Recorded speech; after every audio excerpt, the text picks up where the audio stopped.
के बड़े में, ये व्हाट्सएप यूनिवर्सिटी के बड़े में। तो हमें हर चीज पर विश्वास नहीं करना चाहिए।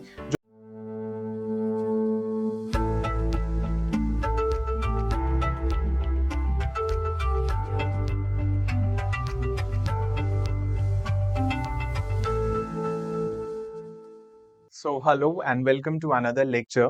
I am Mohammad Haider Abbas, and today we are going to discuss another topic, a new topic, legal implications of spreading fake news. हम legal development में जो आज topic पढ़ने जा रहे हैं वो है legal implications of spreading fake news.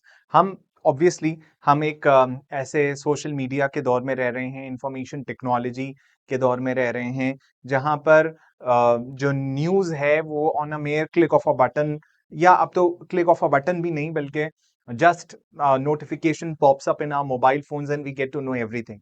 तो ऐसा इतना फास्ट पेस्ड एनवायरनमेंट है न्यूज का, तो ऐसे में जहां पर इतने ज्यादा फ्लड ऑफ इंफॉर्मेशन है, वहां पर डिसाइफर करना काफी ज्यादा मुश्किल हो जाता है कि कौन सी न्यूज सही है और कौन सी न्यूज फेक है। तो ऐसे में लीगल इम्प्लीकेशंस क्या हो सकते हैं ऑफ स्प्रेडिंग फेक न्यूज। जो पुराना दौर था हम सब जानते हैं, उस पुराने जमाने में जो न्यूज का जरिया था, जो मीडिया था, वो बहुत ही सिंपल था। यानी कि people you know they got to know about the happenings around the world only in the next morning newspaper.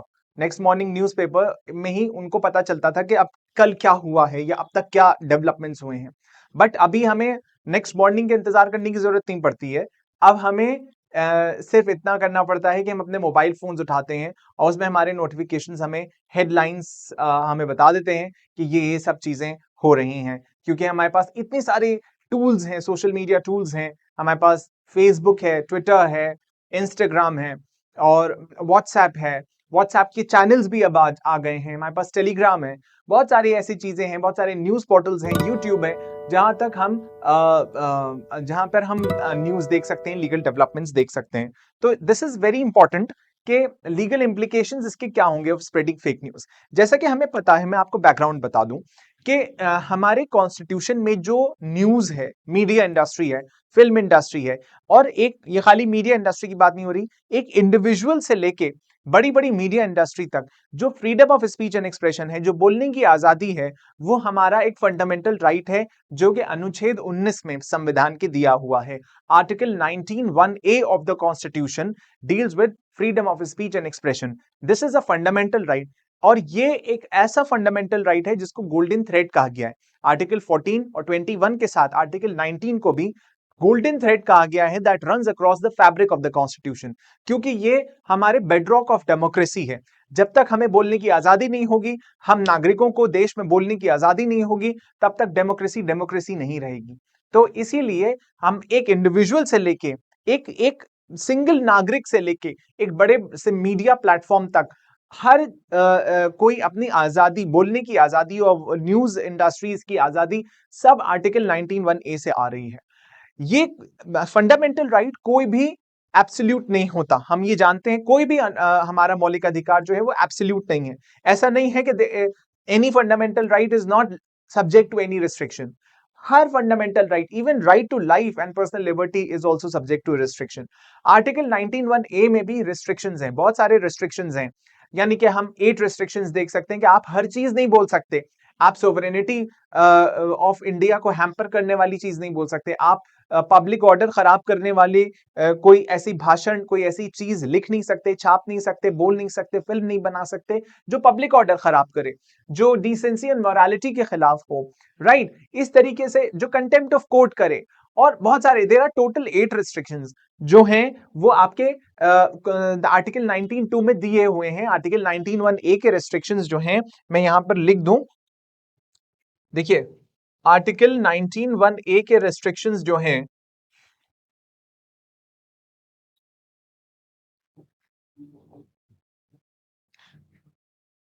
Nineteen one ए में हमारे पास फ्रीडम है, फ्रीडम ऑफ स्पीच है, ठीक है। और आर्टिकल 19(2) में हमारे पास रीजनेबल रिस्ट्रिक्शंस हैं, यानी कि कौन कौन से रिस्ट्रिक्शंस हम लगा सकते हैं। हमारी आजादी पे आ सकते हैं, हमारे रिस्ट्रिक्शंस आ सकते हैं। तो ये आर्टिकल 19(2) जो है ये रिस्ट्रिक्शंस की बात करता है। इसमें टोटल 8 रिस्ट्रिक्शंस आए हैं, ठीक है। तो आप हर चीज नहीं बोल सकते। अब legal implication of fake news क्या होगा, ये हम इसमें देख लेते हैं ब्रीफली, ठीक है। Next is okay, now fake news has been around since the development of the printed press, but it has begun a different level of popularity in the age of the rise of modern networks. Obviously हमारे पास, मैं अगर चाहूं YouTube channel start करना तो मैं start कर सकता हूं। अब मेरी क्या अथॉरिटी है, मेरी क्या ऑथेंटिसिटी है कि जो मैं न्यूज आपको बता रहा हूं वो सही है या नहीं, क्योंकि अब कोई रिस्ट्रिक्शंस नहीं रह गए हैं as such on, like for example पहले रेडियो होता था, पहले न्यूज चैनल्स होते थे, न्यूज चैनल्स न्यूज एजेंसी से न्यूज कलेक्ट करते हैं, उसके बाद जर्नलिस्ट जो है, न्यूज रीडर जो है, वो वहां बैठ के न्यूज आपको रीड करके सुनाता है। वहां पर ऑथेंटिसिटी की गारंटी है, वहां पर अथॉरिटी है, ऑथेंटिसिटी है, वेरीफाइड न्यूज है। बट मेरी क्या ऑथेंटिसिटी है, मैं अपना एक छोटा सा स्टूडियो लेकर यूट्यूब चैनल चला रहा हूं, मेरी क्या ऑथेंटिसिटी है, मैंने वो न्यूज कहां से उठाई है मुझे नहीं पता। अब बहुत सारे यूट्यूबर्स हैं, आप देख सकते हैं, उसमें दे मोस्टली हो सकता है कि वो अपने व्यूज सामने रख रहे हो, मोर देन फैक्ट्स वो अपने व्यूज, अपने पर्सनल ओपिनियंस आपके सामने रख रहे हो, जिसको पब्लिक शायद न्यूज समझ रही हो। तो फेक न्यूज ऐसे हो सकती है। World level, at the world level, Snopes and in India social media hoax, slayer and Alt News are some of the organisations that identify false news. हमारे यहां भी फेक न्यूज को बस्ट करने के लिए बहुत सारे ऑर्गेनाइजेशंस हैं, जैसे कि ऑल्ट न्यूज आता है हमारे यहाँ, है ना, social media hoax, slayer and Alt news आता है। तो ये हम काम कर रहे हैं, बट सारी न्यूज को बस्ट करना ये बहुत मुश्किल हो जाता है। The rise of fake news on WhatsApp, India's most popular messaging application, has been a critical issue. According to a BBC article, WhatsApp became a vehicle for misinformation and propaganda. अब हमारे पास सीधा WhatsApp पे कोई message आता है, हम तुरंत उसको जो है आगे फॉरवर्ड कर देते हैं बिना सोचे समझे, अच्छा ये ऐसा है, ठीक है, okay, let's put send it to our friends and relatives. And usually ये चीज ओल्ड एज पीपल में ज्यादा देखी जा रही है, because they are not able to understand कि ये कहां से आया है, इसकी क्या ऑथेंटिसिटी। हर चीज जो व्हाट्सएप पर आ रही है वो क्या ठीक हो सकती है? नहीं, ऑब्वियसली नहीं। Definition of fake news in academic areas, fake news has been researched according to fake news has been researched according to Edson Zheng V Lim and Richard Ling. Academics have researched false news in 6 different ways: news satire, news parody, news fabrication, photo manipulation, advertising and public relations, and propaganda. This is important. देखिए ये कितने चीजें हैं, 6 तरीके बताए हैं जहां पर फेक न्यूज जैसे जनरेट होती है। That is news satire. बहुत सारे सटायर के पेजेस हैं इंस्टाग्राम पे, और हो सकता है वो they are taken as a proper news. Satire होता है लेकिन उसको लोग प्रॉपर न्यूज ले लेते हैं, बिकॉज इसको समझने के लिए भी एक अक्ल चाहिए होती है, एक एजुकेशन चाहिए होती है। नॉर्मल इंसान हो सकता है कि वो इतना इतना केपेबल ना हो समझने के लिए कि ये न्यूज सटायर है कि ये न्यूज है, ठीक है। News parody, news fabrication, okay, photo manipulation, artificial intelligence का जमाना है, कुछ भी हो सकता है। एडवर्टाइजिंग, एडवर्टाइजिंग से हमें भी बहुत सारे इंफॉर्मेशन मिलती हैं, हो सकता है वो भी फेक हो सकते हैं। Public relations, obviously public relations किसी भी ऑर्गेनाइजेशन का पब्लिक से डील करना, वो भी गलत हो सकता है। प्रोपोगेंडा तो व्हाट्सएप पे चलता ही है, वो तो नॉर्मल है, इट्स वेरी नॉर्मल, ठीक है। तो ये सारी चीजें हैं आपके फेक न्यूज में चलती हैं। इसके बाद हम देख सकते हैं, first there is the acknowledgement that the internet, specifically social media, has aided in creating, spreading fake news. Second, the link between information of fake news and the rest of the world is questionable. And third, the creation and the dissemination of fake news are termed deliberately misleading, containing intentionally or knowingly false representation of truth. False representation of truth होता है, ठीक है। अब हम ये देख सकते हैं नेक्स्ट उसमें कि न्यूज कैसी होनी चाहिए। factual, trustworthy and authentic information conveyed spread by journalists regarding current happenings in society. But legal implications पर हम आते हैं तुरंत आपके सामने. ये तो आपको न्यूज आपको पता चल गई कि this is news. The exploitation of information technology in Indian politics. हम देख सकते हैं बहुत सारे वीडियोज आती हैं इलेक्शन के टाइम पर. व्हाट्सएप पर हम कितनी सारी चीजें देखते हैं. मतलब अब तो व्हाट्सएप यूनिवर्सिटी एक satire as a term use होने लगा. व्हाट्सएप यूनिवर्सिटी, ये कहां के बड़े में, ये व्हाट्सएप यूनिवर्सिटी के बड़े में. तो हमें हर चीज पर विश्वास नहीं करना चाहिए जो भी व्हाट्सएप पर आ रहा है. तो artificial intelligence and big data analytics and black box algorithms are being used to undermine truth and trust, which are the foundation of a democratic society at a time when consumer habits are digitized. Okay. उसके बाद fake news role in the propagation of violence. बहुत सारी propagation of violence होते हैं. आप history उठाकर देखें, मतलब काफी टाइम से लाइक 10 to 12 years से हिंदुस्तान के अंदर फेसबुक का गलत इस्तेमाल हो रहा है, सोशल मीडिया प्लेटफॉर्म्स का गलत इस्तेमाल हो रहा है. और कई जगह जैसे बेंगलुरु में कुछ टाइम पहले, कुछ साल पहले बेंगलुरु में एक फेसबुक पोस्ट की वजह से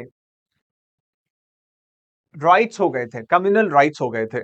तो इसकी वजह से वायलेंस हुआ है. Dalits, minorities, other marginalised groups को विक्टिमाइज किया गया है देश के अंदर सोशल मीडिया से.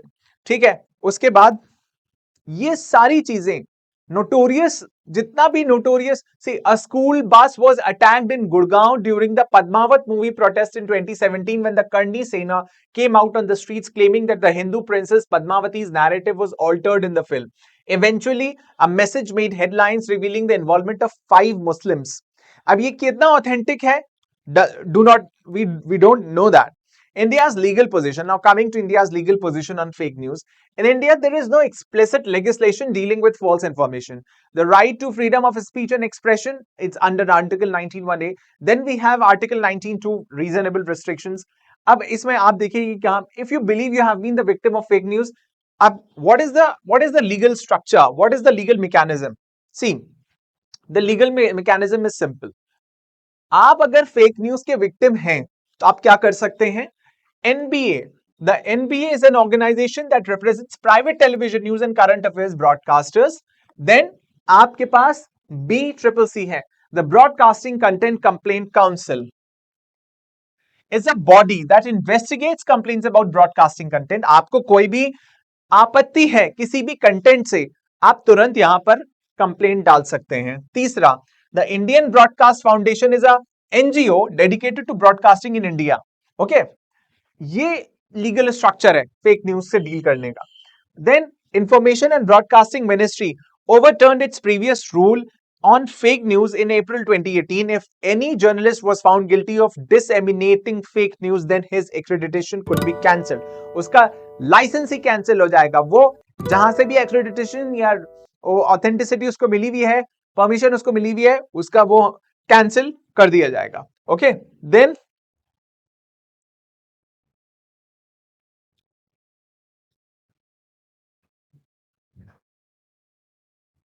Information and broadcasting ministry. अब ये आपने थ्री प्रॉन्ग स्ट्रक्चर देख लिया. We have NBA, then we have BCCC, then we have Indian broadcast foundation. उसके बाद coming to section 14 of the press council act. Section 14 of the press council act, simple. 1978 has the authority to warn, admonish, or censure the newspaper, the news agency, the editor, or the journalist, or disapprove the conduct of the editor or the journalist if it finds that a newspaper or a news agency has offended against the standards of journalistic ethics or public taste, or that an editor or a working journalist has committed any professional misconduct. Okay. Under section 79, यहां पर देखिए section 7 कितने provisions हैं. What is the legal structure? हमने three pronged structure वहां देखा जो सारी ऑथेंटिसिटी डिराइव कर रहा है आर्टिकल 19(1)(a) से. अब ये है और 19(2) से. 79 of IT Act 2000, exemption from intermediary liability in certain instances. बहुत सारे इंटरमीडियरी, यानी कि अगर मैं किसी प्लेटफॉर्म पे जाके फेक न्यूज स्प्रेड कर रहा हूं तो उसमें जो इंटरमीडियरी इन्वॉल्व है through which I am spreading that platform, उसकी कोई लाइबिलिटी नहीं है। लाइबिलिटी सिर्फ मेरी होगी।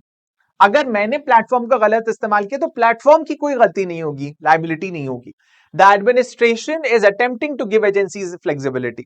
ठीक है, और ये सारी बातें हो गई। इसमें नेक्स्ट आता है फिर हमारे पास, अभी तो हमारे पास पुराने प्रोविजंस में आईपीसी जो कि नए बीएनएस में भी, भारतीय न्याय संहिता में भी कुछ सेक्शंस कॉपी किए गए हैं। 153, 153 ए, 295 and 295 A.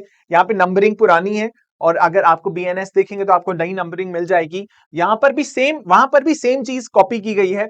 Action can be taken against someone who creates or spreads fake news if it can be classified as hate speech. अगर आप ऐसी कोई भड़काऊ भाषण दे रहे हैं तो उससे भी फेक न्यूज माना जाएगा। Analysis of the Anuja Kapoor case, given the frequency with which the coronavirus is spreading over the world, has spread over the world, false information is spreading at the same time. बिल्कुल like communicable disease की तरह, contagious disease की तरह fake news जो है वो फैलती है। ठीक है, कंक्लूजन क्या है? In terms of education, India, like Italy, should emphasize cyber security, internet literacy, and false news instructions across the board. And we need to, like, सबसे पहले तो लीगल स्ट्रक्चर बहुत स्ट्रांग होना चाहिए, जो कि हमारे पास है, और उसका बस प्रॉपर इंप्लीमेंटेशन की जरूरत है। और उसके बाद हमारे पास लीगल लिटरेसी और जर्नलिस्टिक लिटरेसी होनी चाहिए। हमें पता होना चाहिए जब भी हम कोई चीज डील कर रहे हैं, हमें पता होना चाहिए ये फेक है, truth hai, because we live in a post-truth era now, and there is an amalgamation of truth and falsehood. So with this I conclude this. Thank you.